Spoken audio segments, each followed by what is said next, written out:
Tinggi mucho poco, ¿eh?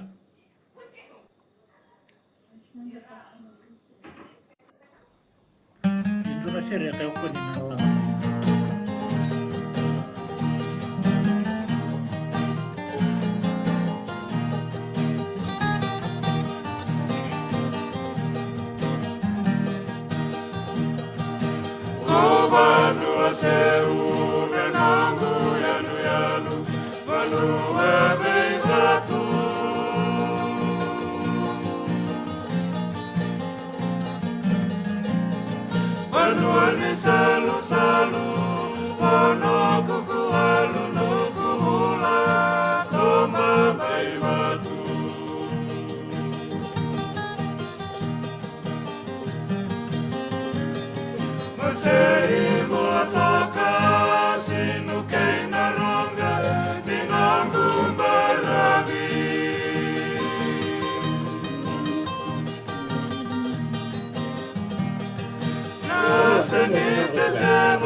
Bueno, radio dulu gitu.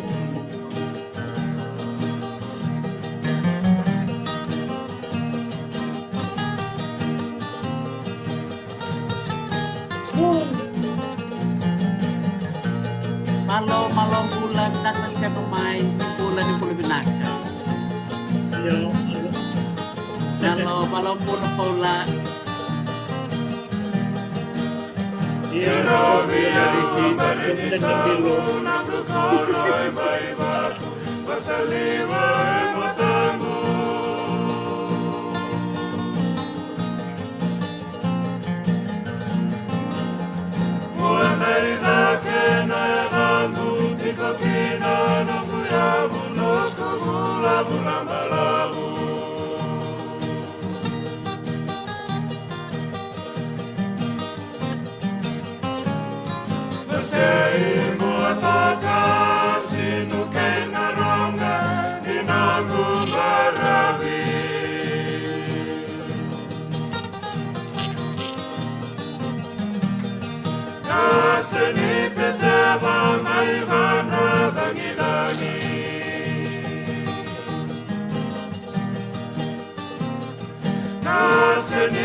Ni bulan binaka na biokani ni siya binaka ni kuwa kani marau ni siya kumengona nonda turanga bulan indo kai and sinu binaka ni kuwa and marau sara ni danangande tiko na yan no turanga bulan and sinu binaka ni kuwa bakumpuli tiko yani may na punua turanga no bukumbuke kay na dolase da marau takani na bulongo no bula o bula isebu eviti na marotaka ni dangande tiko na puno bakaturang olaw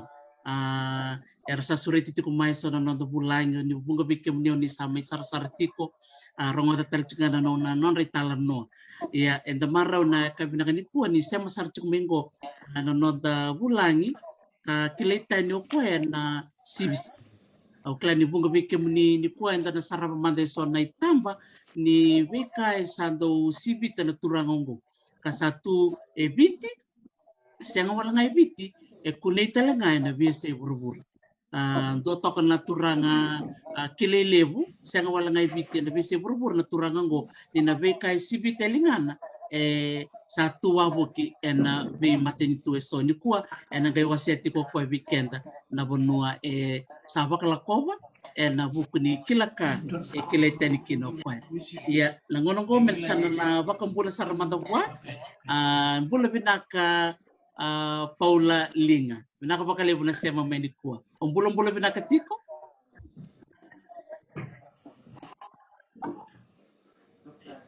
Ia umbula binaka tarisi di umbula binaka. Di satu rongo di roti ko. sarabo di umbula binaka. Ia umbula ia umbula binaka saratungango. Usapa umbula juga ni beki muni.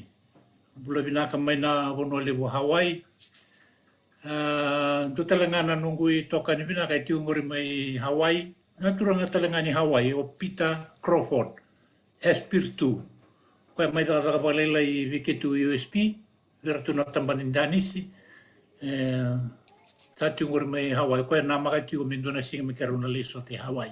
atuna io ni berni umati o ngelo ni Hawaii der io sabo bulara rambatiko vi komunike na nonda ni ngori mai Hawaii Ibu no kere ni tukina ni rongo da tiko mai na vital no nambung di kuo sa pa mbula tiko ni veke mani kalunga ta tiko na mbula kalunga ta tiko na bubale ke ni tabi ni saling kerapa tiko na bunu libu ngori Hawaii o sa pa mbula rara mata tunga birana kande ratu na vi bonua na biasa ibura do me kana bungongo pa mbula sara tiko mai Englandi o Rusila o sa pa mbula tiko ni veke mani e na mbongi ni kua, whākina vei taltala timione kari, o sāpa mbula tala tunga ni veke mune na mbongi ni kua. Kina vei sei bura tale so, uni tuki ki mune na kanda, na iwo non dindio ni sale pakai tevi tukina. O pa mbula tala tunga vei rana ni tōu, rana tuna ni tū leo ni abusa, ra tungore na vei sei bura, whākina vei ra tunga ngoi viti levu, kina vei bono ni sakasaka, rotu e suba, mai lau toka pono lewu, o sapa mbula tiko ni veke mune, o nei taka ni o ni mbula vina tiko. Tosa vina ka tiko na kena ngara vina tavi, o sa wako te tiko ni nei loloma, nungu loloma na mbongi vina ni kua. Yan benga na nungu waka mbula raramba tiko, so mbeka o singa ni sabu te tiko na sana mbongi ni kua, ya sa nungu waka mbula raramba tiko, o sa sabu te tiko ngai, na pipo nungu ngau ni voi tuitu kina, o sa waka mbula raramba tiko ni veke mune, na wale. Na wale sara Paula na nomu waka mbula, pabini bina kabale na nomu suletu nomu ngono mo may tala no tu veke mamini kua. Me te kuputa ka na nandaro bitala noa, kaya man nga di ba madal teke muni, na nomu ni koro, kaya na nomu ni kornivasu, na buno tayo no niya Suzuki na Paula.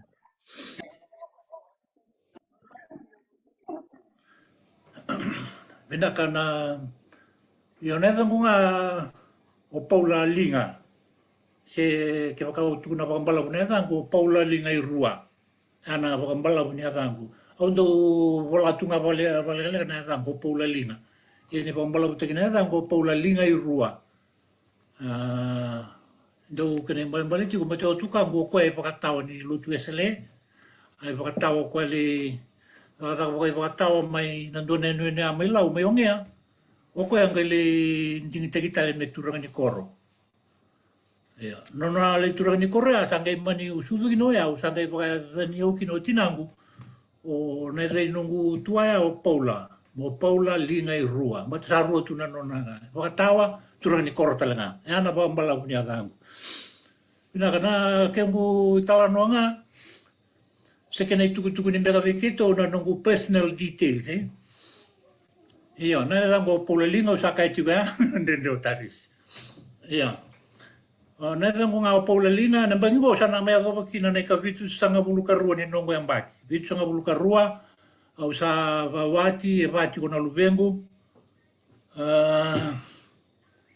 Ia, kwa nga na rango au kabutunga mai na korona I vindamu, Ne no no bulanga mai ne tu lau. Ya te langa na bunu wa te ke musi mai kina. O te ke musi nga mai na koro o nanga una se do ro le strakino. Sange bagi tini ka rua, tini ka tolu. O sa te ke bu ka ba tuko mai na ka ngo. Ma te ni randa o ya ndu nga na ka randa o ka ba tu nanga si mai na koro. Ra sivi tu na besinga. Nga ne ba rau ni ngone nda sali sio takatu menda ka ba tu na ngo. O sa manele da betu kir nangase o sa tike bu takaba o sa tike bu buli de sarama ina ngona o senge ambaki tini ka rua tini ka tulgina balete ngono sa ga bu kene mbaki tini ka ono sa bi mena koro sa ngole mai su na nungu ngole mai sa o sa kilati o kina balele na ga ngona sibi ya na kingu italo no nga Sasandina. Ndara kana no mo se dorbolele yo sale ki pakumuretu na sibi-sibi berto na tukamu artumbeka na turanga tamamuni pakatama da ngona ya Paula endo rarobi remera sureci ke muni mai sibi-sibi se oke muni ngana ngone ni ngolen na punar sibi-sibi chicken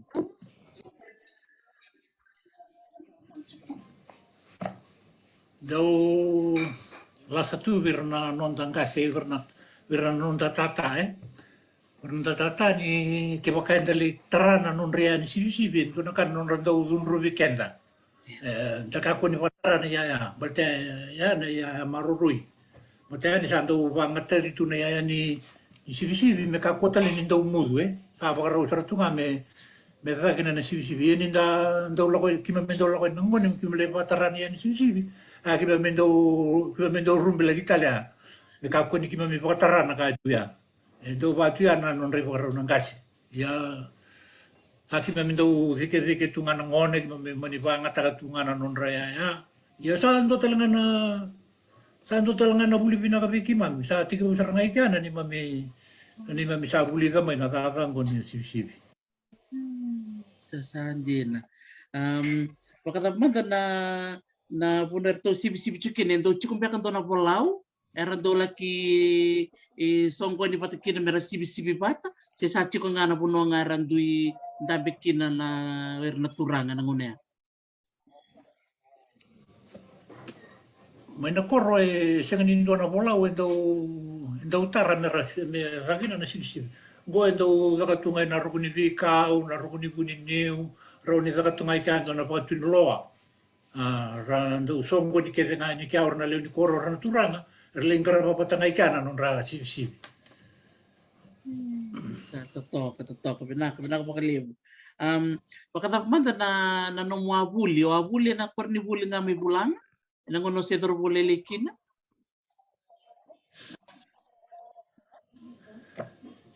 Iyo nunggu korni buli nga na korni buli may bulang na primary may bulang. Sang talindo na puno isu mo may buli kina. Wa buli nga may bulang u eva pangana kelas walu. Kelas walu nga usa ambese na buli. Na nunggu ambese ni buli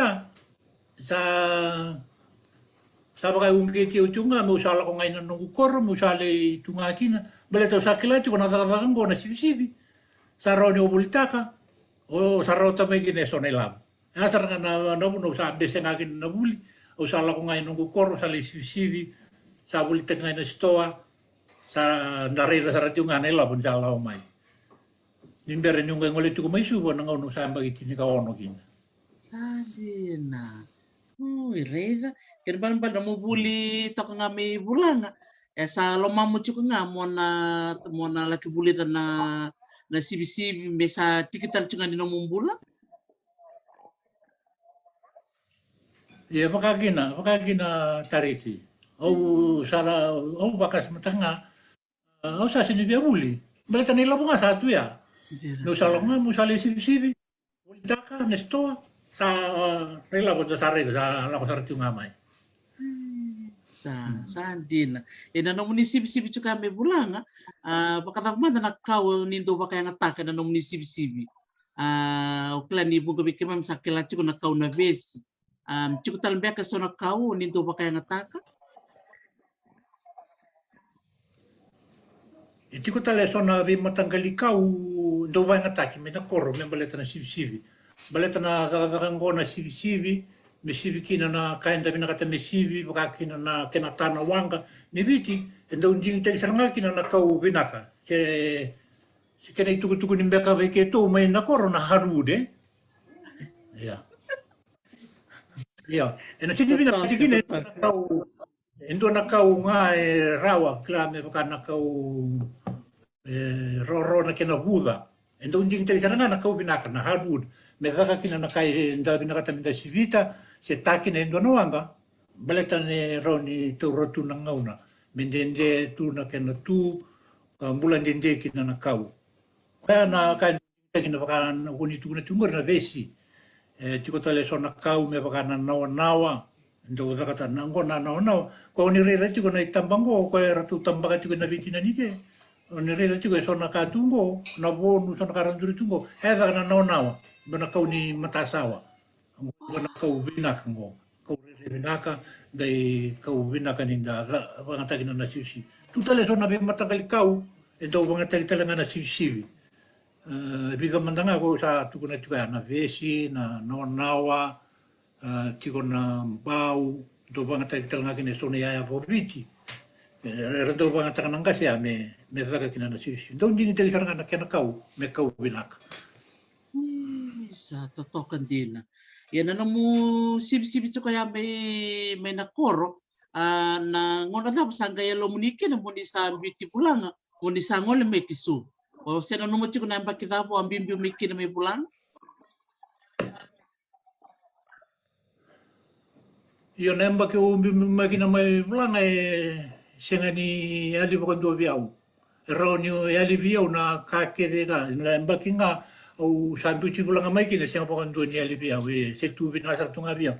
Ya nang nemba ki tini ka di ono sanga bulu ka ono. O sanga nemba ki tini ka ono o sampu mai bulanga. Sa jero se bono no mo tok na wa ka po po mikina.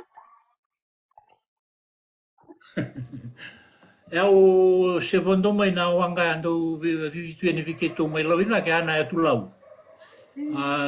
Ko na wanga ya ando na tavolim. Sama ne la ko no ko sama ni ko tio mai. Sa kembali ang ono saga bagcil kono kino saga imbiti pulang kino bakan dua. Na nomu tunga na kor se tunga kino pulang na ngone ya edo nung bimbi mai. Io o wango le mai suba nando na ngauna ia ngauna o se ngone tangan le sara o sange bagi walu do tala no tanga bio tina muni ke tuala ko mai suba tanga una ke ro se kala le kina bata ke do na ngane ngue kwenga si biau ke tula ko mai suba o bagi walu tu kino ya o ko ngane ngue bagi viu tu mbe bagi tin ke tula ko mai nya to ma te o ni tuna ke ro mone lo tu mai kina ba vitamani ke ro la ko tu mengo ni ke ro sakala la ya o sini pa kila tu nanga ya o sini mo kila isu o sini ro ni tu na kine isu ba te o se kala la o se ve alo ito kan nanga ya ya isa pakata manda na mo tumbo ta ke mai bulanga itu so na kao se na no na ngono so der bolele kina ondo taleta ko moda ka no mo se tumbo boli mai na koro.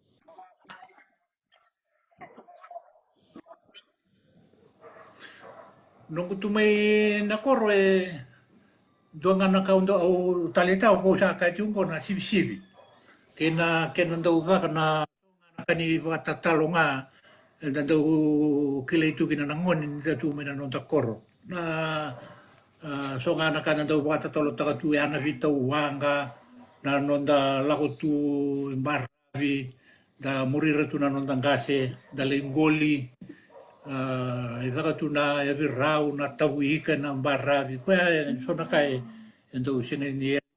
ndo va kasa mtakalesu tu na ngona ndo senda tu kina mai na koro Sa totokan din na ko na ko bakalewi sa nabito wanga daro ni makasam tak na kangko sa siyang sutsini makay ngata kibali mo nangunong go Paula. Di nasara Sa wala mo mo tumbo ta kachumay bulang ang bore na bakalewi ni botu so na wanga di bitsi ese do makay ngata gitu. Yun na wanga ni viti nango mai ni tu kormanda nangunong ko sa bebes nga saranga. Ah, O aunggela ko na bagisawot yung lako mulanga.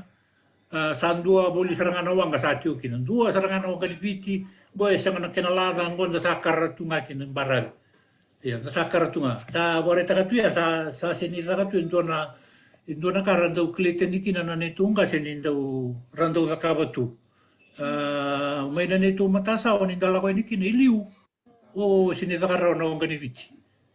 Kalilewu na kalalay nangunang ko sa sen. O baka sa matakati ko tarisin do nangaw na do naturangan ni Baranisi ala ko may biti. Wili ka may ko na ibola ni yung ngani biti ele butu may vikito may bulang. Ala ko may ko suba au mani bola sa rin do na ibola na ala ko sa rin na koro. Do na ibola me ko tabi nunggu berada itu ko may na koro. Ko tangole sa nunggu berada. Rongele reda manda na ngani biti o ko wiko be sarabat yung. Turangan ko itu ko may tahiti. Ele sumena turangan ko may tarang ko ba mumbure den do nawanga. Kaya ko sasang saranin do nawanga reda may pulang. O sarena nanda ko ni wanga ni saratu ibono mama saratu sasin do nawanga no reda me viviti ko. Ya na kena sa senga tu ni sa kana kango do na kai kilete ni kin tu bonongo na nawanga ni viti nango ko sa senga. Vida tale na turanga au kilati ko via reda sarati ko na kenata kana ngo do na viwatini rolo men Islandi na vida ngane bag sawati ketula ko dale sare na koro na non ruanga na yota ke tu soko ke tu li la ko tale sona en no milau tu baterro kana kango sasena sa tu batanga bigitu sasena talanga ni rakatina no sa sal sara mga tawali na kasatu ngo na boto na paiba paiba. Raw ya wala nga na hindi niyo mutua ano nga ni bitin den re no mo ngolewango sande ko sande re yo saroro nga viro ni wa wala tanga na hindi ni sa di nga ibo no bibigin anda na ka sa ba una na kita tiga bueliti ko may natatamo no tawang Sa pagkatamad na mo ray pagkatiki ko Paula ando na ron ni mo basta beka di bakan re se nanong baka na nanong beka ron ni bewastia en ang bimbi ni ken sangay me marro ito kaso na we tukutuk makao do kilitin kin may bulang na manda no ni ray net kin ya iyo muri do na tuku di na ni vareta tiko membaleta na kena maruroi ka may na nito ko no may bulanga simula nga ni okay to may bulanga biti na ngongo biket nanonda bi bonua nanonda bi ndela niya o kila ni tu eso naka ando kilete ni gina nanonda bonua sa nanonda bi ndela niya nanonda bi korkor yan ngongo darega saba ka sa eliti ko mai duo ko tungo na wanga ni biti biketo sa senga may ngongo sa tu kima minay tamba ngongo sini magala na lubiki mabarangay tumumayango era na kilati ko na tango si sana ili bandua bata orna tamay kimame orna tu kay kimame ran to ka na ng ganiti liu sara ili may nangongo ke to na itambango ke to simbo kilato kana nakakaban na natatango ya ke to kilati tati ko ke to nakila ya ke to sa sinikakabot tu nangongo ya baka ke to sayali orna lubiki to orna makumbigi ma misa sa korongo sa nang kay elisra nga bondo kini mambale sana be elisra nga kini ndo na kay kilita ni kinan ito no kaya wakati ko ni wati ko bulu minat koro na bagisawoti wati ko na ndo no tumba si wakoro ndo saranga na kamo wala meta lagi ko na ba si wakoro na matakan ni singa na kinabang bulong-bulong ta kitali na kay kilita ni kinito no na tawag ni biti ya isang man din kilaka man non turay verato na tungo may na koro verato na kakaba si sa senga sabi ka ndo tu na sabi ka lim sa si sanden rin be na kakaba na kango ni sa ko may nangaw na wo sa ngaw na bala sabi ka nagdili su tali na so na kakaba sa kakaba tu nang kasi sabi ka tor na ngaw na kinaka na ong ganiti ndo na tamay ngaw na lim sana bisugi ko tigo makakaba ndo na ong ganiti hasta na roro lagi mo do tali na ka o kaba au be kaya Wakasa pakalusinga una be nangonongo mo makapatu na ngani viti eseng ni ndona kai la ko mai beko nangonongo sa tamu sa ni me utuku na tamata tamata sabi na kata me ka ba ndona ka so na ka me la ko mai nei la ko mai na ngani viti na ka ba tu ni ndona kai sindona tamata na le sule ndona musilini ora na ka ba tu ngano ngani ngani viti sini ndo musilini na la ko mai vida mata na mada na tori mo ka ba tu ndona wanga kona sini so migina Anda kendo na numa isa baka sa may elitio kino na kakango no gani viti. Sa nakabali besar na nomu wasia may na nomu baka sa na tikinaya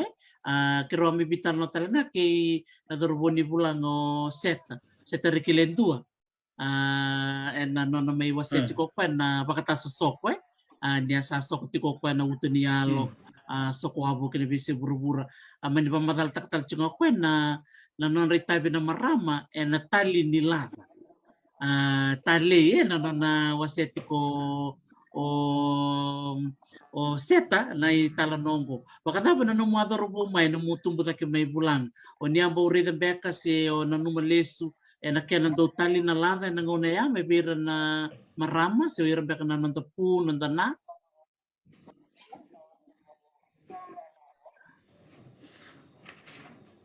Bina na ndo na itugutungo ri o nungu se ngai tumbo da ke mai koro. Au asanga ni baurega se urongoda. Ninda utali na ibe me bakasaranga na lava ni wanga. Na itugutungo ri au sange me rongoda ndo na biwati ko ka tungo ke to mai ngole da ki ilau na ndo na ngau. Oronga itu na bio na itugutungo ri. Ninda utali na ibe me ba na ibe ni lava. Koe au sangai kilaki na ni vaya ni tali na me imbe ni lava. Ia, ke tau sala koe na koro sangai kila ni dua ngana marama se mbula tuki na ngaunea, dua na marama na wati koe ngasin dua vikito. Na marama ya kila tuki na tali ke tuli ndambe na dua na matakaya. Sangai tiki utaka na marama ngona ke na tali na, o sangai reida, o sangai dina takaki. Oi, na lava endo tiko ngana ke nei gaga koe ka mati ko na wati to ka mo o sa ngere ga talanga o wasi ngo ndu ni ko rega jo rongo ka bena corona na itu ni kai tu sa kanti na sara da gorini reda na nonra daka talanga na marama ni kenan do o bolai se bolo tuku taki na kenan do tanawanga ya dari talanga di tutu talanga ni bimbi ni non rita bena marama na kena tali na lada da tali takan ni rosya mabatururo chikong goe nerto tawanga chikong naturanga nerto na tali chikong na marama membelet ni dengan rebi na lada merto sikinawang saya tak mau iPhone gor iya dina ento pasar do tiga bunga na tawanga warna maram sa tiga talanga na kina sa kana buiboy sa waro sa chunga na kena tana wanga nang tangun wanga sa taliut tunga na imbe sa tiga bulu serangan ala ini pa serangan gor na totokan din yan tagay baka sa mataka Paul na dorang ka nalibuni baka dindi kaya sa ko ti may bulang rabola tuk takatuir na papalang para la kumain na chin kawol nan raw sora la kumain na chin kadiyo nan raw na non rabola na totokan ni namundo banua may bulang pamantangan na share turong to kaya na ririwinakan ni Vemba Rabi na yan yung nudule kortuya totokan jina ni dare na kampo bantu ndi teki bulang ame na sotal na pono ilaw bakatal nga kina na BSC buru-buru kina BSC biti talaga yan ano mo sangwale may suba natapos sa chumando sagay may donya na nung sagay may tikoy suba na nung sagay may sibisibiti o di man kay reda na reda sa kila na nung kila ka ni sibisib ento reda ke muni Bina kana ke ka ule tali na ngono sa bibi mai kina mai na koro mo sa ngole mai suba na nung la ko mai suba o sin la ko mai buli se mai ka ngol la ko mai muli tike lo mai buna ina do lo ni kasir na buni nong lo bata sa rongo do to ka mo lo mai buna ni o sa si buli o sa tu nga mai na koro sama ni tu no ko be tabali kira o ko sa ko tu ke wanga yo sala ko de bulang ngai ba bondo ki ko mai na buni nong lo mai suba iyo Au sa ya mai subo mai ko sare lo mai buna. Au sa le tiku mai lo mai buna o te bidana bula. Au sa ngai ngone talno ngondo talno takapawasma. Do talno takapawasma. Mai na dua sa kila tiku na sivi. Kila tiku na sivi. Mo ngai me ngai la ko mo le tite. Na tite sa ando na daga lebu biau. Tamani daga lebu. Baleta mo andra na bi matakalilai sando bukan rati oto kambu. Malu mai bu na bi matakalilai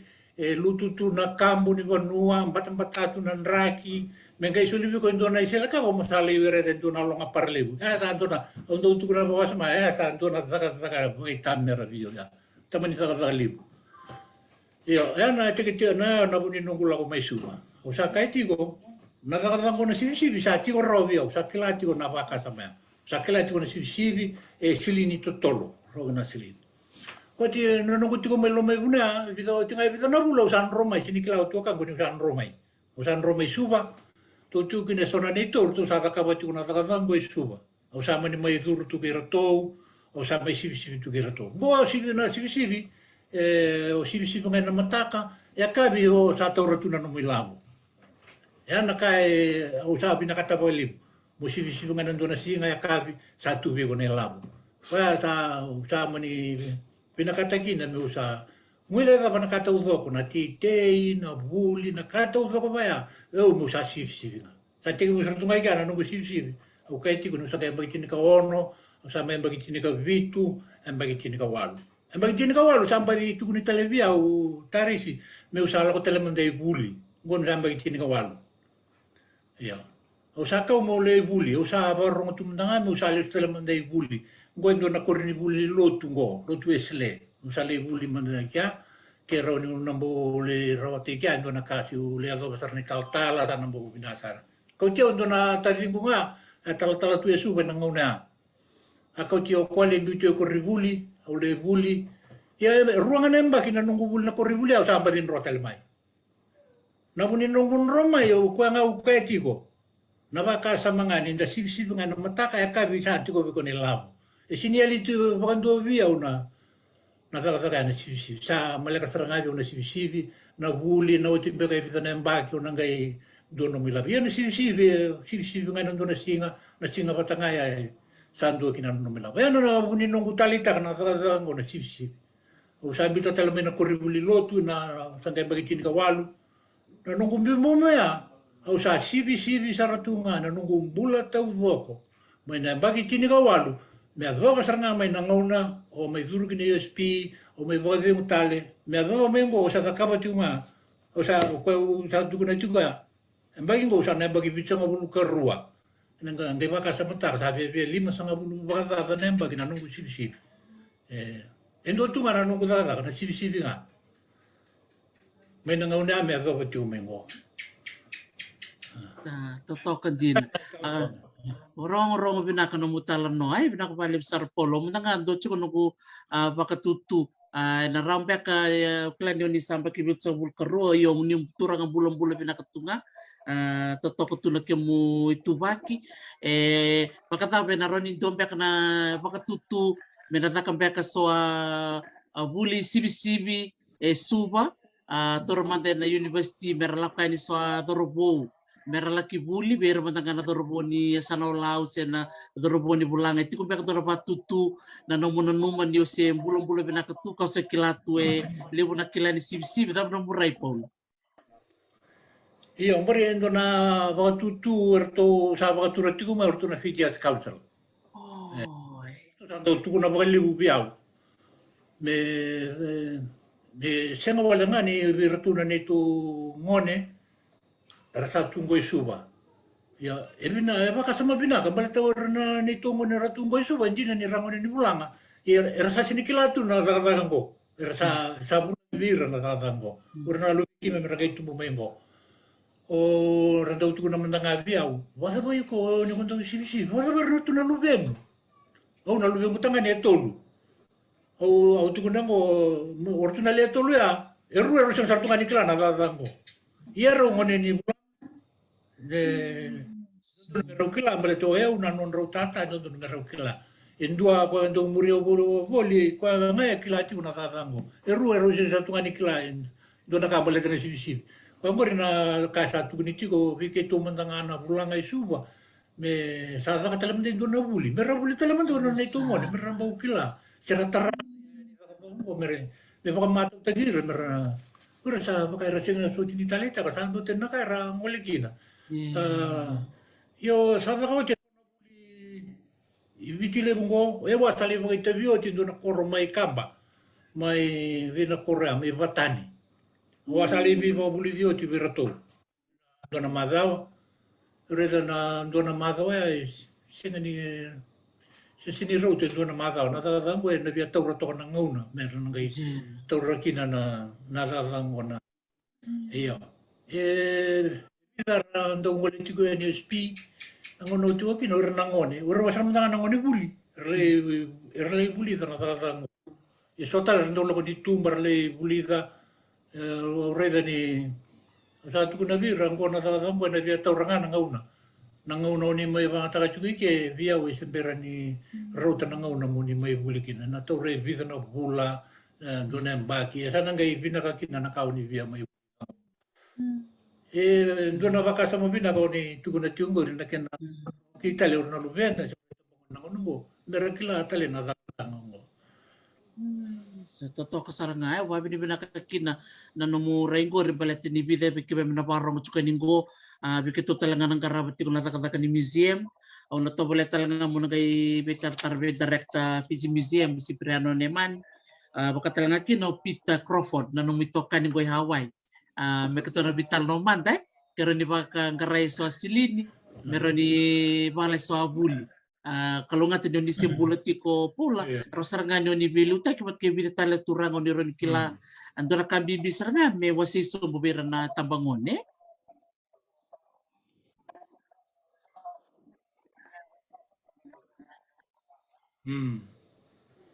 Di nasara.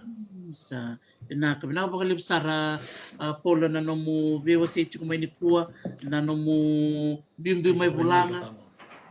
Iya elasa nga biyaw na ni onro baka libu chuk na onro may lo may buna o sa badalin ro talme na puno ni bulilot.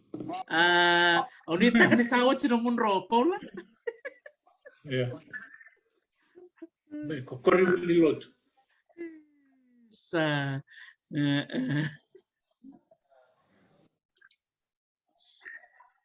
iya binak Awat na kinanguna. Totoo kasaranga iya santor saranga na magtuto sambil itu kanya bilang korto barong cuma kita nggak vital noa mengai balai so program berangone siang awal ngani tambani sibi tambal talangani tali bako sibi na kaya bang bulong na tali lava nabi kabaya meron ni Auckland sandandoni menangon di Bisau sa lebu na 5-1 ya dola ka mo kaya Paula na bese buru-buru kito lako kina rongo lebu sartunga kino fulanga na kilani sibi sa andota ni saranga na kililiw na kilakani sibi roni biu saranga na bese buru-buru roni ratuku nga na bunongo roni rona puno ando tukuni wasama kambar bat ke fulanga totoo ba ko tibikem ni nasema tikumai binaka bagalibsar na nomuni bitar tikumai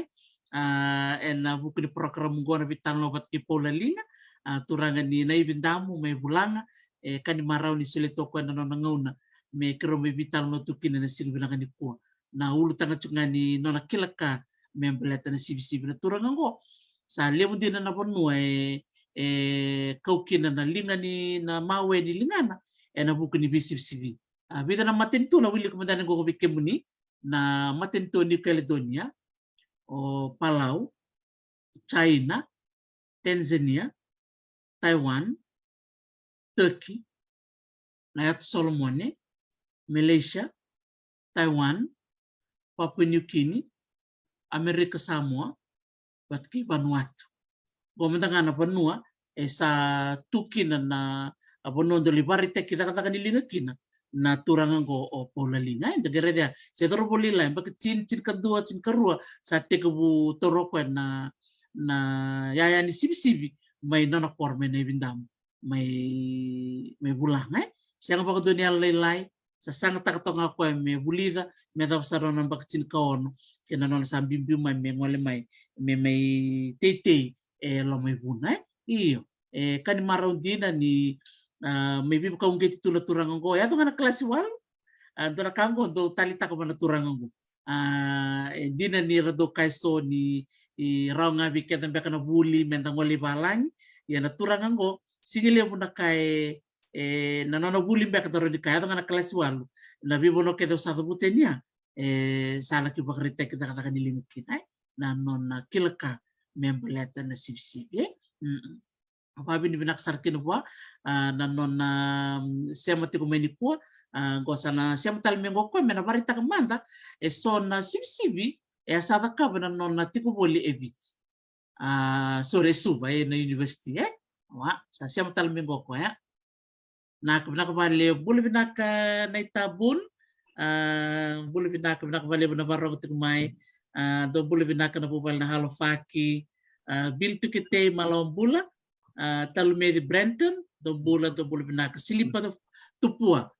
sili na tupua mo setia do bulu binak isa sa siam talmengo o Paulalinga seperti tinidoro bitanoya Paula awa tukunati o tukun berna sar na banua isala ki nakakina barita ki nakatanilinga ni nom sibsi au kunema so na banua ona wili kamande ni so banua o sebono no matoka o New Caledonia ni angole New Caledonia iya New Caledonia bale dorang ona au dongole bale New Caledonia New Caledonia usali sangole na papa panango usala ko New Caledonia ya tunggo biau na kena kato ko na biang bagi wangole kina kina kale vaka tu kena numbu tu ve kerengo biau na tinikari wawalu sanga buluka vitu mateni nungu ngole New Caledonia na kena marota kena bagi pasanga bulu ni South Pacific Commission no na sangole biau na pasyo ka to ko pakai kana kena pona numi bagi pasanga bulu 40th anniversary Commission du Pacific Sud kena tu ni pa Faranse iya na tinika riwa wolsa buka vitu na tinika riwa wolsa buka dua rabi surati mayor na tuna Malaysian Handicraft Development Corporation wang oleki na Kuala Lumpur na tinika riwa sana buka dua na rono ndulu kaba daka kina na festival of arts daka mai Palau rono ndulu kaba na rono ndulu kaba lu daka kina na festival of arts daka mai American Samoa iya nunga ilesti ko mai American Samoa na bagi rono ndulu kaba lu sati ko talengo do na vesureti mai New Caledonia meu ngoletele no mani ngoletele kina ke ni sana kilambe kan ni redi do na no lele to ngangori na tomba ngangori me New Caledonia I anservata na to ngangori wa do na no lele o Duck Island o angole kina wale design ta do na wale lele to ka ya na tinika ena rono ndulu ga walu na rono ndulu ga tini ala ko kina na World Expo aka mai Shanghai mai China kima me angole kina wambo ngole tele tunga kina ule boga te bogalele no World Expo mai Shanghai mai China na rono ndolu ka tini tunga ni ule sunga mai China sa ko talang ko na bisureti mo la ko I Taiwan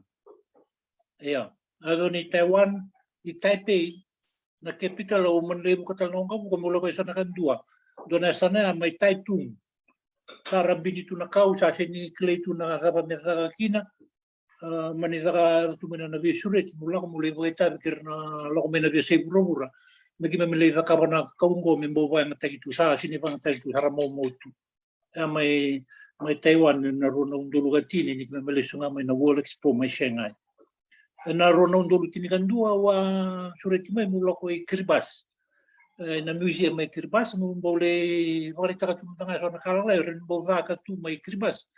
membo rakila tu mai Kiribati so na kairo ni rakaba kla mule bebe ke tunga bira mai Kiribati na rono ndulu non dolo tini karua wa ngole kine Vanuatu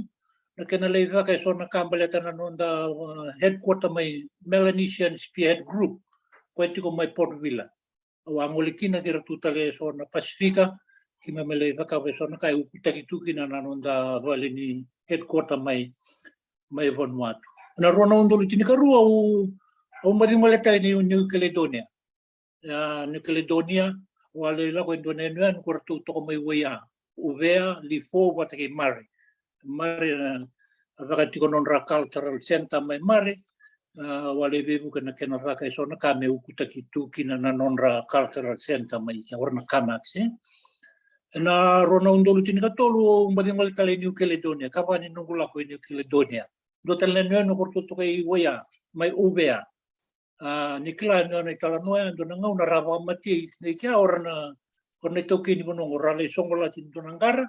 ranga ida barlau panan be kasera deni mateta on ramatia na ken rimbulumbulu ndo bukana no mitu ke tule ka kawe sona kan ngai le duritu bana non rimbulumbulu rana matia ko wala ko kino ye ana ena rona ndulu tinika tolu ena rona ndulu tinika pa sala ko kina na Melanesian Festival i PNG wambo ngole tukina mbole sarabi PNG tukina nangauna na rona undulu tinika patunga ni memele semua isati kuna be sureti no sa ngole mande Afrika Tanzania kena kono korturanga mai Dar es Salaam ngole kina ra ngole telanga mena be sei pura ki memele bagai tabi bate kia mai Tanzania na rona undulu tinika pa na rona undulu tinika 5 awa ngole sarkina i ndona bono ya usinikila tuna bono go itu bono da ba Europe se ba Arabia mai Turkey iyo la ko Istanbul o ngale la ko da sarai Turkey ole bagai tabikina o marau ni dona kan ortu bo bina ortu mai Turkey ortu angkara na songo ortu na International Wood Culture Society ni oyo ambo ndo veira ki mamina le bogai tabi na bese burubura na le tini korto abi na katorto orto atu norto na kake doni na kaka ke tu ngai piktanga o ke tu ngai piktanga o ke tu etini na top 10 nga ya mai na dovera na top 10 ya orto angai le bogai tabi au berata wale bakase balimbula wale du watu mati o duru sare balimbula o ndabo to balimbula tu sala ko ni biau tu le ka ke tu mai betu na ngabiko you are one of the top 10. Tuli tu kuna dia. Otu na vivi baka na songo ngo. Aule sunga mai, au sa mai tu bulinga, manindoni uta le mula ko na festival of asa ka mai guang. Ena ronondulu tini ka ono. Iya. Kena sotelenga na kalalai nga sa mai ka tungango isuba, le tu valele minondoro bono mai kandabu, le vivo ke tungana kena taratu ko ndona hotel vou o tinga sama ni o tinga na hotel sama ni listal mai sama taratu sama tunga vakuri tunga na itari mai USP me aga basar nung sama nanu mai musaba di ena tulu nemba saudi usaba klavia tare ringo nongo mi usaba di mungkin ni ndere ngai romeni na matani singa ngo mi sama itu mentangai vale yang ngobol lebih vale sali buna nunggu bila ko yak ile mutale na bonwa tukuni viau aga magin na sureki o sasin la ko kina mbate sona ngono saba ngwa we usa saba kasa o fa mai viu na bila ko yak o kala tu ko na ngona aga mai viu na sureki mula ko sarai Morocco ko ya o bandarroya o sasin la ko kina do tale wa bandarroya mula ko Chile dona sibisi ava mai Chile ko talanga o bandarroya ndo ava mai Canada ko ya wanga sule bi dona tabale gu melau gina o bi wal tanga wa ko bi bon don ka mo sen dona ko sule manda bi dona ka o bu ka manda na wanga yo ko warongo mo la ko Canada aman lau gina o tabale gu go le sumayo ko tu no ko au sa ko sanani ma tena mata mai ya ko ka wala wa kita kiau ya so na na bonwa sa bo basia sarabatu o sa ka ko o ke muni bo sa buli sa ya ko sa ke dai ni de vake o ngo kala si olunga me na koronga nei tite o mai range de botu ngangu tauni ya so na bonua o sa bo wa tele bongo sabo bina ni oba mo tare ani sulu bangani kalubia se da kana no ni na no Dona tamani emeni vai tamera, emeni. Totoko wakauti Paula na bono mandanga bala ko mengo. Au sa kurumui rani langa kina sare au kurumui kangan. Kau gorong-gorong ai. Na yati ni bono tukuro tongo. Ni kele to no wili katalani. Ni kele to nia Malaysia, Palau, American Samoa, China, Taiwan,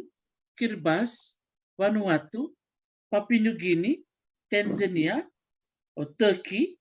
andina. Sanga in Wilikino Guam. Dala na o baku Berto me Morocco, o Chile, wate ke Canada. Isa, manda Paula na matini mo na wando wanga bukakin. Anak kau tu batarong bakali Fernando la koi palang. Belati dio kila ni kuto wando wanga tunga baka bici mai na ibitam. Apakah manda na no musafon to wanga buka. Iya dona itu kalau no binangori. Limber ni ulako mati no ko ngabu kana ulsa buka bitu ulako ini Kilidonia. Ya limber ni ulako songara no bitoka nertu sa brief tagi auto tu na bio sa naka. No sa bondo ngabuka iko na motarati ko no midemu, motarati ko bangbonan dalingamu, mata na sa naka ba iyo sa usaha ka nawang kabuka, sa lako na ginawang kabuka may nandiyo, sa sarap sa buto na mura-mura. Nung kumakasama sa tunga, mate nga sa tunggo. Kaya kung kayo matike, tanang kayo kapatali, rakan, yung sama matike. Nabakasama sa tunga, sa sanay ka na mura-mura, o sa rin na tunga na umelo malang, sa tunga, iya nangaw na tarisir, na daw tuko na, nangaw na asanta na masu nga, Masu nga. Na mas. Iya, sandali ito na mura-mura tani. Saka nga sana ba kasanta na masu. Iya. Ibang na ano mo kana no kau ni morita ka ni sagay mate ni ngau na menda bondo ka no ka sanda pinakada tu me tolonga me ro menda so mutale aku saranga daliti no lala ba lo malang sini Sakadi na sara binaka marata ka balim me onga mo garo na tarongir tu na tabale mo saraka na la toro itu ko na beko Itu ko dia mutar-mutar ng telinga mo soya ni satu ko di mo. Iya, luto na mutar-mutar ng wide mo ba ya. Ngay ulitara mo ng wide mo taraba mo siya ngay narere sa lak ngamay. Sadi lai sabi na bali mo Paula na mo siya may na matending na mo punta na wang buka. Iya, darani kaya oya ka wala ka kalasuan. Na buro-buro le mo sa buto kong ko tali hindi din tarayda na no mo hindi din sa buta buli. O sa binakatali nakatali so mo ta ka ya on day ko nga na mo kosi na kayo talita ka bali ni ko ni dorbitala no. Siya tali ni obango sa day ko nga nelo mo oyaw na sibi-sibi nga. Au na sibi-sibi nga. Ando man na mo boss ni bakan ber na tambangon ni rabaro mo ko ni lebo na ngona era sa matanjingjing angon era bia balata medai era bia la talento talentambana taraw di reliba ya tor sar doaka do man tanong mo bak mata lebeira no buku ni jingjing merbala bina ka dona itu bina ka saranga ngori me bakan jotaki birna lubenda na makumu dara tu me nango Bento bakan dita kira na ila ko lako sala ko tuki nanggo. Matay mandangau ya kay tiko na nonra huli ka mandangau ira na kay belit kenda na hono nda tuki na hono nda susumay kina merakila tu na vikala leibaya mera mane matay ni kamera huli ka mandangau nanggo. Kani karu mera maroro na kay nonda. Kenda na via sa viti nda tuki na vi bono turang viti. Itu nakainonda nakaenda kilita nikina. Me pakanda rubital no takatumo kito na nakakito kiliti kina may bulang na sibi-sibi. O baka sa takatu ko dona italano dona tadi kito vita tadi niti wanda tu may bunolim. Dona ngau nardaw muna ko na nalaw may bunolim. Sanda itu kini ngori naturan ni bulang ngori. Ngori me pakapaman dai dona no to tano ni anggon. Mati ngori naturan ni bulang. Kenan daw ngori. Gaitu kuni wa, gaitu kuni ko ya. Eu nangau na ni nungu ngone, me aga me nangau no sa ngasi tu kinango, o sa berra bagandu ni mo ka wendo na tano ni ngon. E ve watu ya so naka. Na bono enda gabutu mai kina, na kainda kileta ni kina non dono menda bulida menda marro eti ko nangau nango. Ko mga na ibo sala anga menda na bagan jawa taka tiko birana lubende ni kuwa. Na nonra hindi na sa rabuli, marro na non rabuli. Ya mereka ko ni mula daw mereka maruro talaga na kain balit kenda na kain da kilita ni kina may nabi hono turang inda gabutu may kina ay ambengana nundo na nunggoy basal vira nangone era tumbo rageti ko may na enang nunggo sabi na kabina bali sara pola na biba kong giti na tikina bata mi orin tukuna pola na ndongo na artongo lembe kumikina na ndonita kala yalo i Hollywood na norto ata kabana yalo beka na moana kalaki sangai ngona me biwa na yalo ya wala na wanga baka biti erto genjing teki bulanga si erto jing teki bulanga kina ni sali kilele betul bisi pura na kilaka ni sibi cukup bikem do na turanga me banusi we do din na kanin boleh orang ni reda biar na barong cukup mai au klender barong cukup mai na bagtulo sa cukup na buno baturang bulanga bikem ni na turanga maramam bali ni bono bulanga na bimbi ni kanggo ni bina ni tu tambana mantangan ni taka puluk sa kilabinaka na museum na kena do talno taki na bisoka kina Pasifika o bici tu sartunga na bakatanya dengan dirak nambandu ni satu kena lagi obidia satar serangan bulan satar serangan kambare dari rida na dotok na bitalo no bimbi ni kuairo ni biba kaungeti na kena sangai me baka tabuli di talen na kilakan ni sibi baka tanga kena kilakan ni soko au marau ni kiro sama bital no tiki setereki lendua unitaka ni sa ratumbuta kamengo nangone ni pulang rasala kata kemenggo ke kamengo sotal nangone me baka tiki setereki na yalo ni nguni nona bina kata na soko ero ni baka ungeta mero sema batango na kilakan ni soko bat kena kilakan ni tawang mena baka bulung-bulung teki talemai kini karua au beda buta na turanga ni ngilando Stephen Hupa ni sa sotambe ko bera sebenarnya bau dari kata ko Stephen Hupa yo kan do tak ngabali me kambar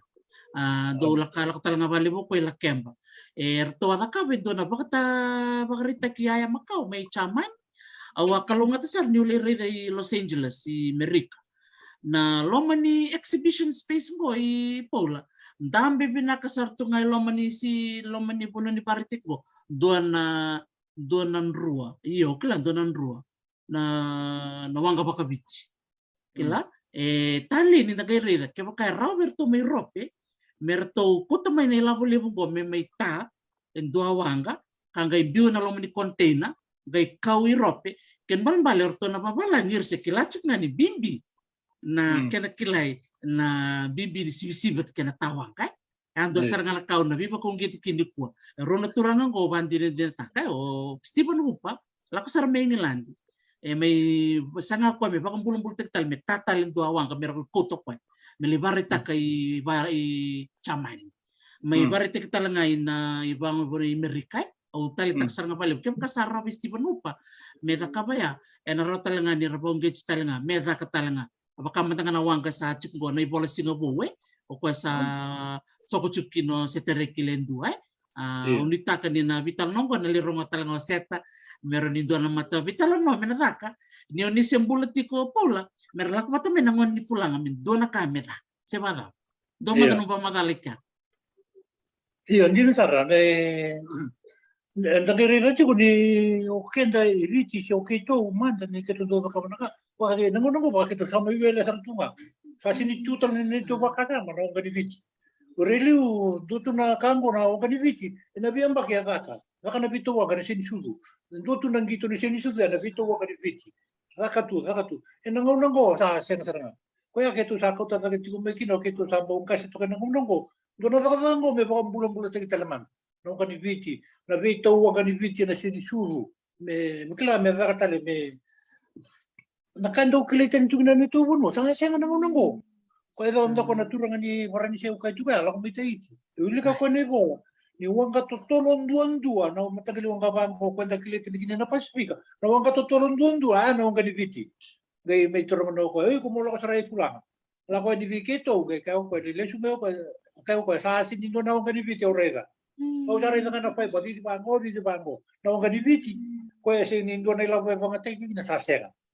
Iya. Naka saya lima na wanga diviti, sana lima na kilani soko. Sana beli tu ko sarangan na kambo na kaka ni tawaka na kena sota. O baka samtaka tu na ngono siya ngon tangan leleki na. Ni bani ulo ko may suwan bagi tini katol. Ketu le tulungan na duro lai. Haka tu na tingin su may na kor. Ketu ang gay di sombi na mu. Ketu ang tu sarangan wanga. Ketu ang bagi tini katol. No mo kailaw. Ko mele buli nga may dua na kilo yang kona.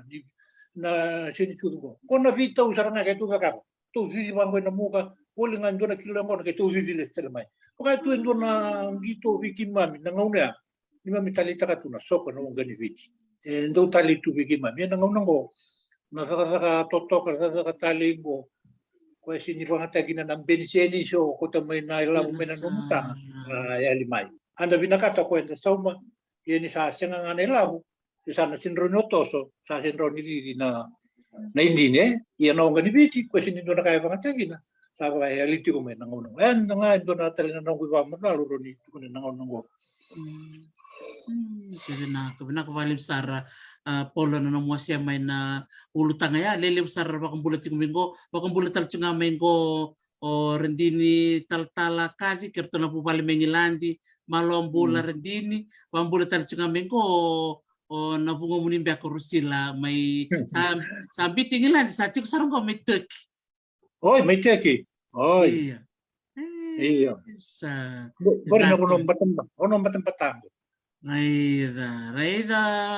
Rusila halofaki rabono bulu binaka cine Jayden nakabali besar na siya macuk may bikim ni kaya na siya bakandra ya na buno bakaturang bulanga sanggol cuka nunggu bakambula pulau tu sabu malo siya mamai binaka bakali besar. O tingko sana barita kimante sona yalo ni nona sibi na turang ngo. Una barita kamanda so ay tamba menangay bakamadalam matakino o Paula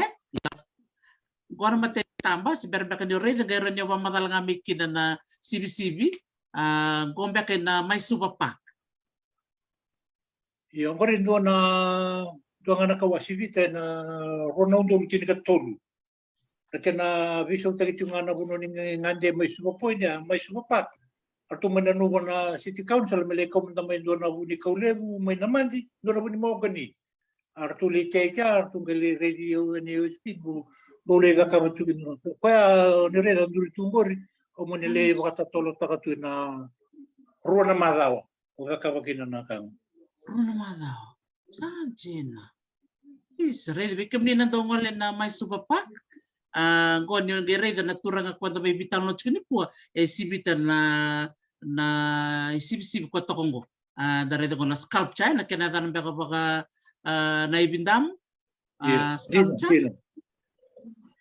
na kabadle mo sa totoo ba ko ti baka man go roni ba madal ta kamanda na no mulay ta ka USP bolo binaka masterle karawle bo siya masar chungo me chapan bolo binaka masterle binakbale na siya matsuko maiyo o Paula nanumikem ni chukumingo na turangan di kantawunggo nanumangole ni USP do man tanong pamadala may baleta nanum sa may CBCB chungo USP Paula awaduru USP na tinigadio dia sa nguluga pa tinigadio dia sa nguluga pa sa duru USP na nortua pinakatangamay ni ati buta gine do na course in School of Humanities tuoi ka ndora turangan ni kiribas at na boso tiko na tambanawa ngulikina dona kose ando dona tiko na ED 182 Integrated Arts ko wa guru gino uli di ba uli na CBCB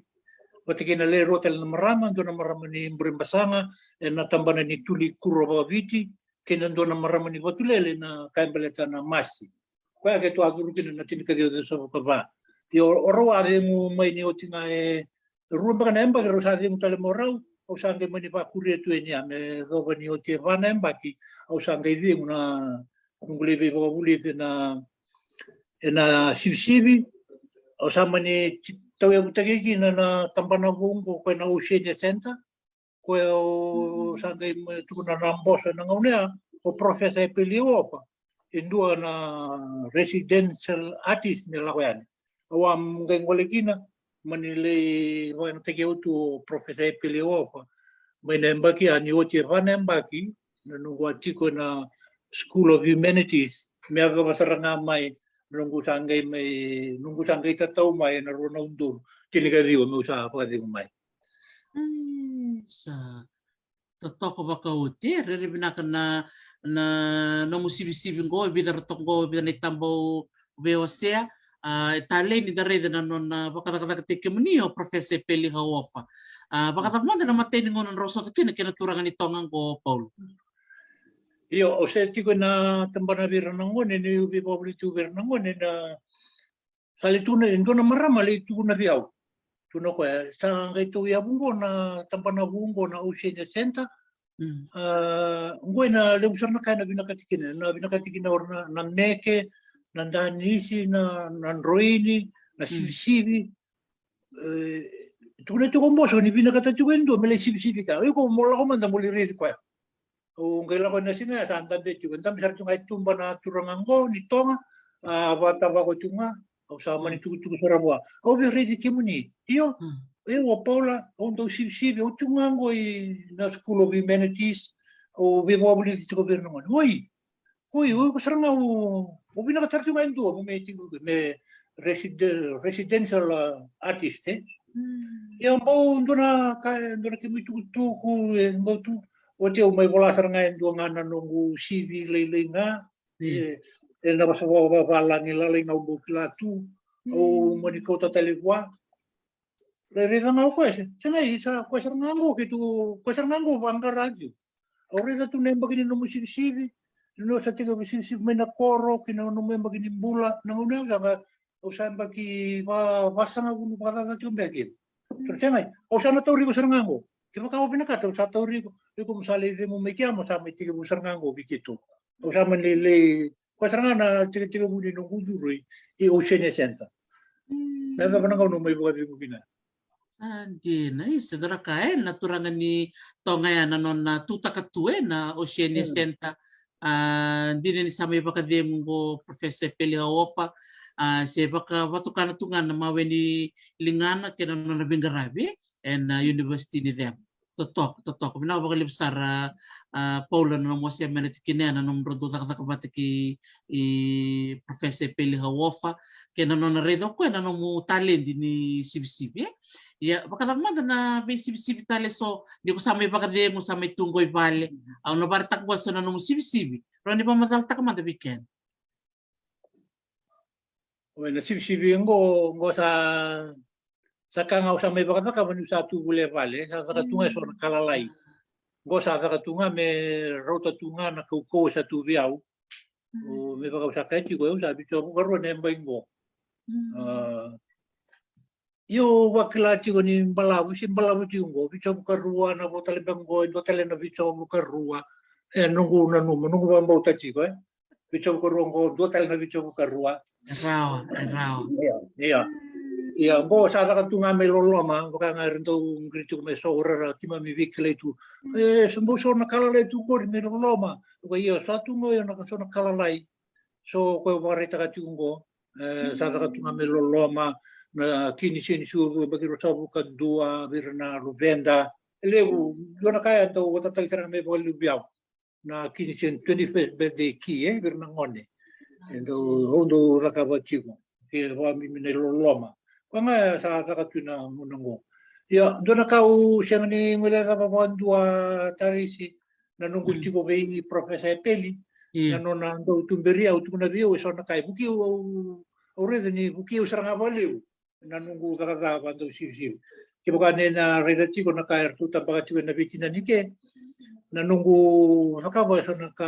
kenapa sa bala ni bukan itu na contemporary.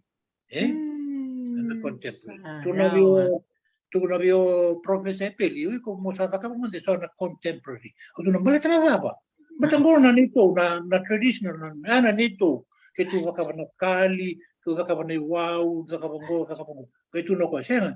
Ngori sa lebu na tamate video sa rakakawa. Santo tunga na kau ni kakawa. Na tanoa, na iwao na kakawa. Iko makakawa na tradition, na contemporary. Au mani biso takapakalila na nung kakawa so na katungo, na contemporary. Au ngeriga na kena talita ki wali. Bate sa ngeriga pa dua. Makakawa dua na ka. Iko kay pa madaltaka. Kaya laurate ko nitama. Pa madaltaka na kakawa. Monga indu tento na kena title, se kena theme beka me aganika. No ba madalta ba? Endo na kana nunra talita. Au baka sa mtakachi endo wa bakava. Ngai William na lecturer me FSM languna. Ko Vangari Paula. O Vangari Paula mado Paula. Iyo endo na ka butia sa talita sa nga me ugolia. Ko endo nga na manu au bakava nga. Au kakabanga na manu kaya baka me vivo sombutu na manu ya. E vivo sombutu nga me baka e kapa beke mode se relax tu na manu ngo. Au anga indu ta me kena title na emotion. Reda na marama ni bala ingo marama ni ngilandi ko e lecturer me FSM. No au sa talita kasanga na ka baka butia. No reda na kaya bata kena title ombito tu o sa talita kasanga no bulan. Ngai bulan na marama ngo. Au kaya nakauwi kaya no o sinta umula davi professor peli ina barora o balta ko tundiri usara ngai na bakasama no talking man kina contemporary lago tunga na traditional lago tale tunga na contemporary sa totoko bakauti totoko sarangan dare na reyaw ni professor peli hawafai na redo ko ni raunyo takabaruru takabotoko na traditional Takabatal to kana contemporary. Ina contemporary sa rambay besar bakara kau tukulong gure sa armay reda na bulay ngora lak may ilandi ira na bese buru-buru sala ko kina may Istanbul na bibuno teleso sayaw kina balbale polo na buno kimamdela ko kina kondonong memory sa roni kimamreda na mawe nilinga mer satu na be galleries and sotal bek nga na be museum kina sotal bek nga na park and doon bek kaya o mota hindi ni nanji na beka ni tumbe kina no kasarli daga sa inano mala ko ya Istanbul hindi na nyo wala kimbada ertong gitu pun niyo ko kemnia laki top 10 wera na laki CCB na be ka CCB te era ya bakata ko ngotore de chiko se bakata ko era na sculpture ko tore de chiko para ngo papakango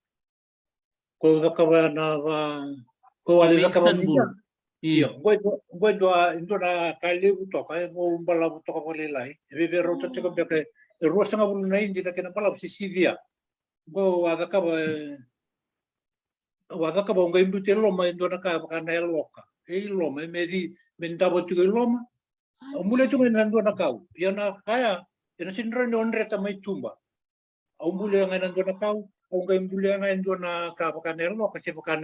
na buli indo na polo ni rakavi Poko satu ngai Roma. Sinra ni onre ta mai tumba. Ele berantau terong ombule mga na kango. O musu ka indo na tampani ka ungo iko mai masi sen. Ngore indo tu nga na kau sambuli bata tunga. Buli bata nga me ka wana nga sa lutu kina na ka tulo mo sa ko saranga. Ko ombule kina. Au ngai indo tanga na kena me na se me kena title na the truth. Nandina. Iya. Kaya ratu meninding kita lagi nama ikia me usah mundu telang abertu na top 10 victim menale sibisi mai check-in ya sa totoko bakauci na nomu wasetu na nomu kilaka kau dingoma na bakatutu imbita mayo professor Epeli Hawafa mo takaba so na contemporary ya na nomu sibisi ngome bakata na kali o se takaba bolinga ombo no numa ni anto sibi na kali nang ono se terbolele kin me bulang ya mai bulang na kake der do takaba mo no dia na bobi na kali na tano la lai na seru ko ya do takaba tu ngame no korro ko ya na bono ya wati ki mai kin no nguli ka men na no sa la ko mai suba sangai njewa na nungu rai nungu bakasama kina kau sangai bakasama ta kamu satu ki total na kai ronin buli Ni sa matau mai viu na taura na ia ni kakaka sa tiko viu na kila o sa ramile mo na nunggu kila sa ran na kapango o nakapango mate ni sa tiko viu na kila sa andina e beira na sar minggu ke bakar bina katamera vitar tar me bat ke kemuni ke bakar bina katamera otataka sona non reloloma me bakana num sa sib chungoi vale nangoni sala ta pemenda totolo mera render vitar tar ni be kemuni eu senga tu viu na ngoni sal totoro ni vi tartar me pakana Facebook sena email vaya eu na telepon seranga na nunggu telepon nga tuko ngango kilao na bungu ngango basi di buli bata kay miri re tuko bakano Facebook ro ni gay bitartar nga may ki rau se o chobe bitartar direct nga may nunggu telefoni na walu sa iba tolu 5 vitu sa iba rua ya na nunggu Vodafone sena nunggu Digicel 502-5544 nunggu Digicel se via bola tu mai nunggu kato ni melingana 744 nambua kiba kau via totolo sara kay pangatangana non ro na vio tiningo vi mai keli ke miri non ro Facebook ro ni so me kene tukuturo na kay bakan jawa tara via se o duta ka nga virtu vi ninga tuku kina Fijiat Council ko mga na nunggu Maunisal ni Vitartar. Maunisal ni Vitartar, don binak. So may keli hawe kay miri hawe, Yeah. Facebook. Okay, don binak. Kay sareda, bikem ni nasar-sar ti kumay, totoo ba kawoche na nandareda na mawe nilingana na turangan turangan ni Bulanga o Paula Linga na non sulitu na non ngauna may talo no to weekend do ang bula lewungo do i Paula ni may maraw ni kami ready ko na ni kami nakanikwa already kan ni lele bersama minggu na satu ko na isa satu ay sarangan kami ready komunitas satu ay sarangan satu ay gagende hindi satu ay gagende Sabi ka nuniti ko kaya makaw ni natiko nga may Hawaii au baka nuniti ko ba mo tatiko to na liso teknika na 2024 the next festival of arts yes to saranga sa Mandaro na 2020 sa Mandaro sa nama gitu kalau lo manakalo may malabo ng bula yan na sa tameka o prita sa tuno ko sa waragi ko 2024 o ba mo tatiko ni na lang may sa teke okay yo most nga wala mo na liso teka sa totoo pa ko tiraida pinaka bakalimsar red bikem ni na sa matikumay na bakiroon to loro sa kamay na nakatikoy Hawaii na Festival of Pacific Arts kaya baka so bikem niyo ni na biangande may muni ngole may ni ngande may ni may saraba na takataka nilingan ni Paula na may matatagibiti tal tsaka nanonongol may ke sangol tsaka na bakambula newa wanga bakatonga lolam sar tsaka ni bakalibi ke muni nangon nelengko newa wanga bakatonga Manislandi sa totoo binaka malo newa na siya matsuk mayo klasa sa nendeno matsuk Manislandi sa kenangon totoo dondo mo sangol tal may kibiti mo ngande mande na kor si bata ba Paula borin dono kalau mande na kor mate tugi na nambula tugi na way tu indalay sili dalay tawika da kanina kena sasalu kaya na sama hindi mo tunin da may tugoy bitilew sa libungan da kana mandray kanambongo da kana win pai tu may na korelew na kay tukin dira sara dira todo pwede to mani butu niya utu na sasalu gale sa totoo binaka balim sara merci ni balay buka to bulo binaka na siya machukmena sa bakara choka pedi diwa binaka bakalib sar na siya machukumay bikim ni na taro chukumay membaleta na namba ni telefon yo Paula Lee ono wili ka tala na na namba na nona Digicel na 502-5544 5 cyberua 55 baba na nona namba di telefon kaya baka ni bianggirwa muni watataka sona kami na Sibita may Loloma na nona Vodafone na 873-5272. Na Vodafone na taputa tali 873-5272. Ya na nona postal box na PO Box 744 Nambua. Suva Nambua. Ya ke bakau ni bina kata muni bolo-bolo bua. Vitu baba, donu ya Paula, Vitu baba. Ori. Baba, ke bakau bia bola-bola, se mo bako to bando na no moata mo bola na meli, bakau na posi, ningai bola ni bua na PO Box 744 Nambua. Ia, ke bakau ni bia bata tola takana no muni ota, ranyong giri wa sebe ke na chikumi palangi, rani dangai bitar-tar ngabirona biotini, o miri hawea ke Maikeli hawea. Na ibola mata na Facebook. Na Maikeli hawea ke miri hawea. Ro na biotini totoka ro bito kon sarbagalebo na sigubina kaniko klani robarong chumingo au klani lositi ko o Maikeli hawea ro totoka na tano ni bakai rong toka na tano go sel bakon to ni madara bakai tochuk ngamai semada bapol. Iya dono. O sakara mada tiung como na langongo ko nambilo udala tena nondor bi segitu go mun leitor hakene sarangan go lakongo.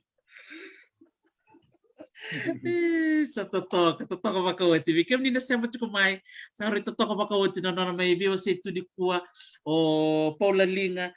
tos chunga no na sibisibi sa bakibit sa ngabul karuan ng onongo sa avi ngumai na non sibisibi ia se ngutu nga kwa na takaba na kai talita vida na ibola volati ko kwa na vida na sona pepa wili kama baliti kwa etukuno kwa that carving is in my blood indon ba kaya Paul. Iya dono. Sugara tu kan nunggu ndrago. Iya, gua ngai tingango ni samati. Sabi na bakalim sara Paula na nomu me biba kong geti bike mami erna tumbu-tumbu barong chukumai erna bostal nga berna lubenra ia do talanga na baka tutu ngole meya bertona Fijats Council sa chikuna nanuma mena dakatale so abuli mena tos chukana baka tabuli ni kilakango bera na tambangone era tumbu tak chukumai tiko talanga na bitar-tar bertona Fijats Council bikem ni na barong tikumai Fijats Council na non to Facebook page ninga bitar-tar be andi ninga tubuki seo tuliana virba kayaw ninga bitar-tar nga biko ke bakaw ni binakata monitor repolia o klan sambio ni ana namba di telefoni na non posi bakatal nga kina na ibola mate verona biotine o Maikeli ke miri hawea nakapakalevo polo total na kaw ni binakata moni wasea. Omo sa rere ko ya. O kita butangan na mo binabina ka biki muninyo ni suleto no muni ngauna. Muni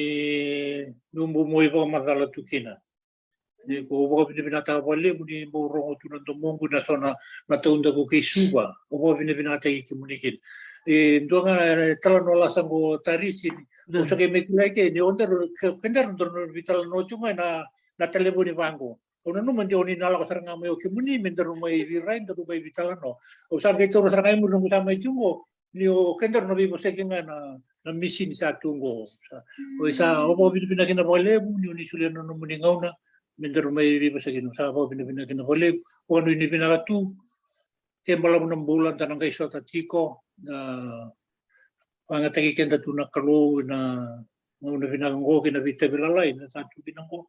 kanta sa bina tu kina sa ba mo dito ni beke muni kira keda na biwa kani rabarong tu kumen na bi bonwe so debe se burabura sa ba kanu ni bina katpiani na buvale birna ngone merakalunga ta chiko ngarabo bina tu na tata so awang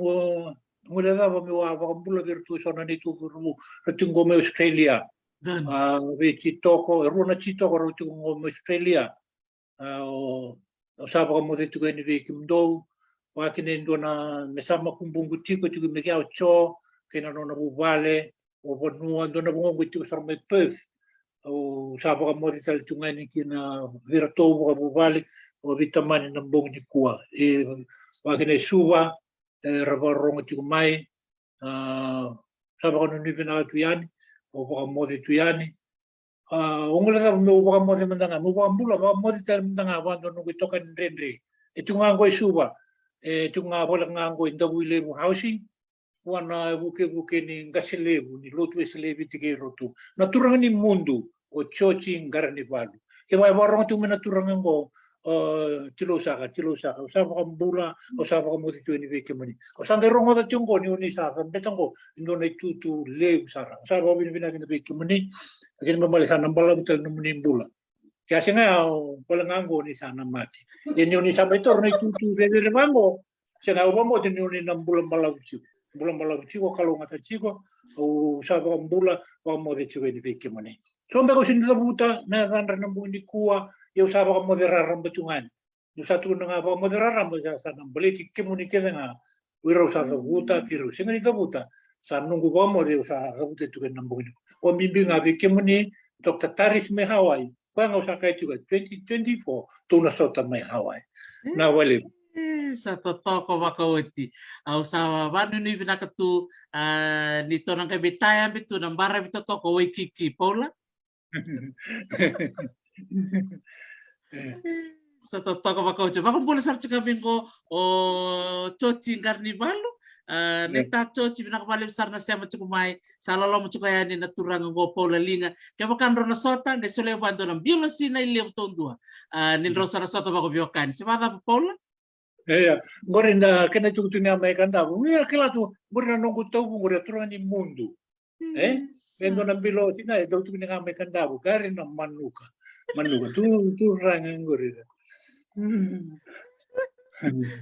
Sabida ko vinaka bale besar Paula ke bisa babi ni vinaka chukayani na leo ni bu bale ke baka rong chukani go leo resem sar chuko mengilandi artona vita mani mai Turkey vinaka bale uchine Jaden Rusila Halofaki Rabono vinaka bale buna sema chuko mai na bu bale na Halofaki vinaka bale besar na bu bale na Hawea vinaka bale buna vito ko ni chuko mai na kabini kuwa o sibi bana turanga go o Paula Linga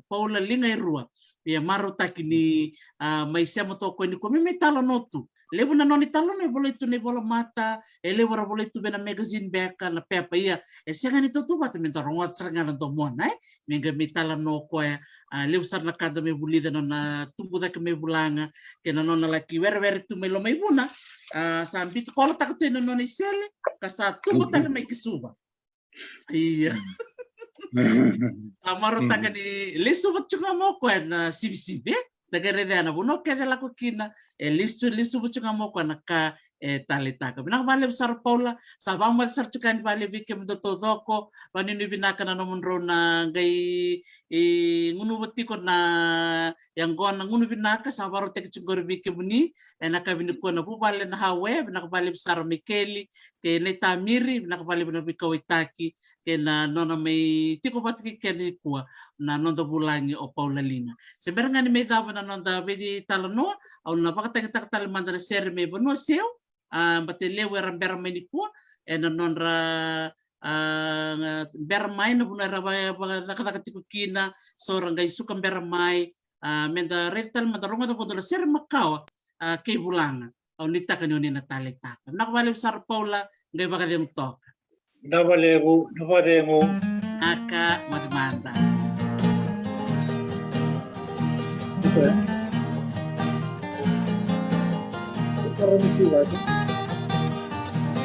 Taruh di sini. Kita mau biar lucu kan?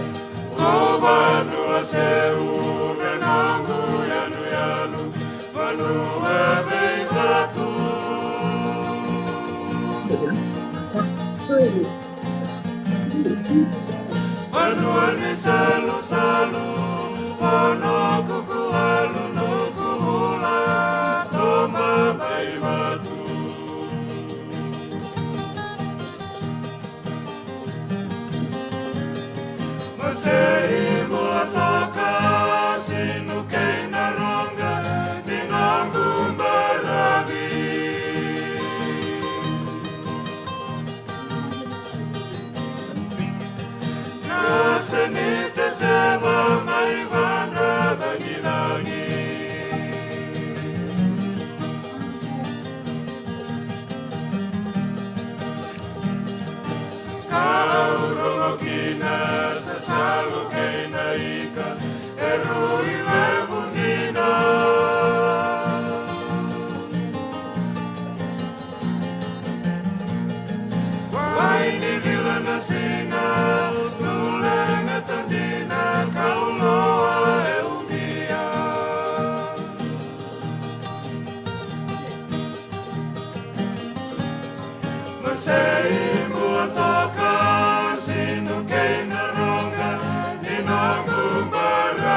Nako pinakapakalib sarbi kim nila siya matikumay unitakan yung nitalitakan na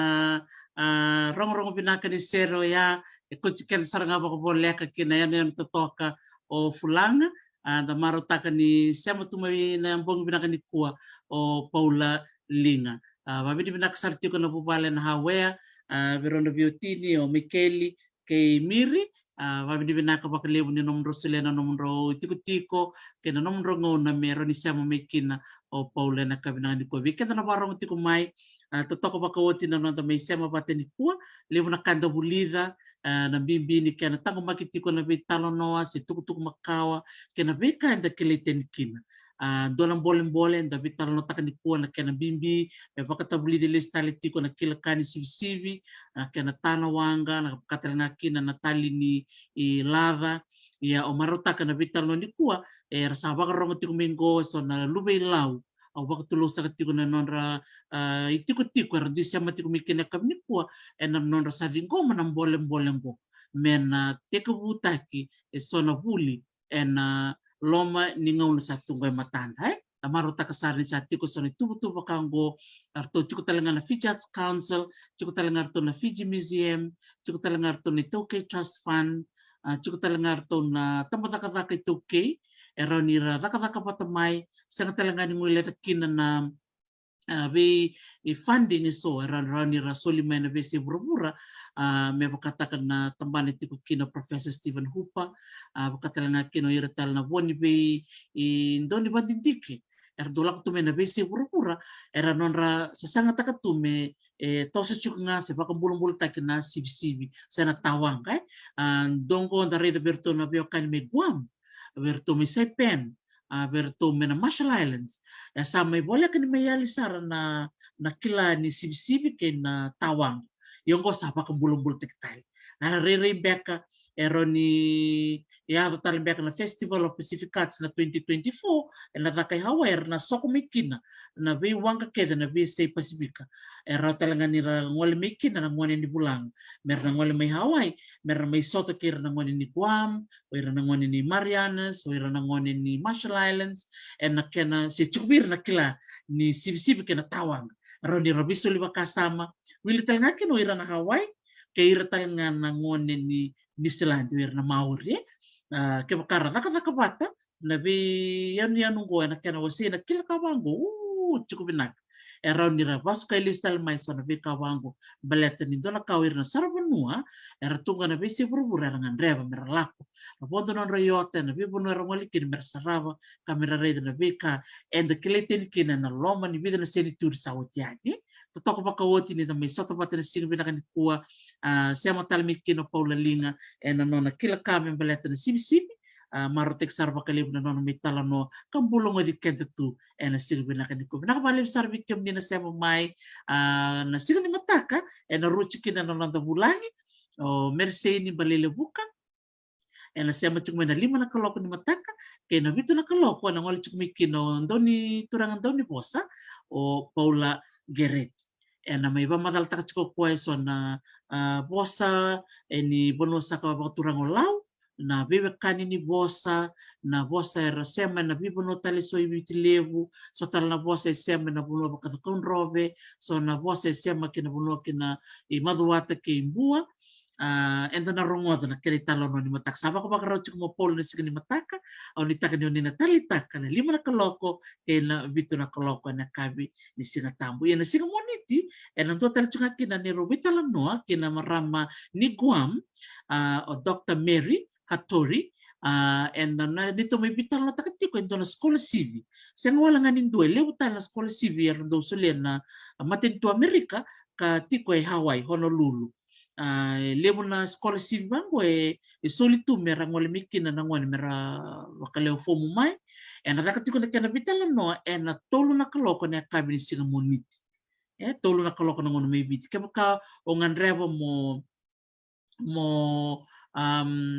mo bakaleo fomu bikemne ni tumu di binakata me rebeka na ngone merna ngole mai Hawaii sara ngole mai Amerika mer mai buli ka chukin na scholarship ni gai sama mai na singa moniti na tolu na kaloko na kabe na nunggu bata-bata na talo no with Dr. T. Wabi ni naksara ni bikemni nakabale na nom ni sama mai kemaka ni sember ni subscribe na nunggu YouTube channel ker mo ni gai subscribe kina ni ngole nga na YouTube channel ni tepetak nga na talo no with Dr. T ni tabak nga na baka sa rimba na subscribe sa rasarangan nyo bakaleo foam yan mo durene na nunggu kornibuli na mo na liba-liba aw sa baka mo dito kayo bikim nito doksara binaka bakaleo na nomunin daw siya mati kumay binaka na bito ko ni to sa baka mo dito kayo nga na yato Hawaii ni mode mante binaka baleo na po balen na Hawaii o klanir to sa ngun yang kuan sartungango au baka nini binakatuyan berto nang bogi binakadikwa ni na marutaki na ni romay bitalano baka viokani na bogi dikwa ki Paula Lina ni mode mante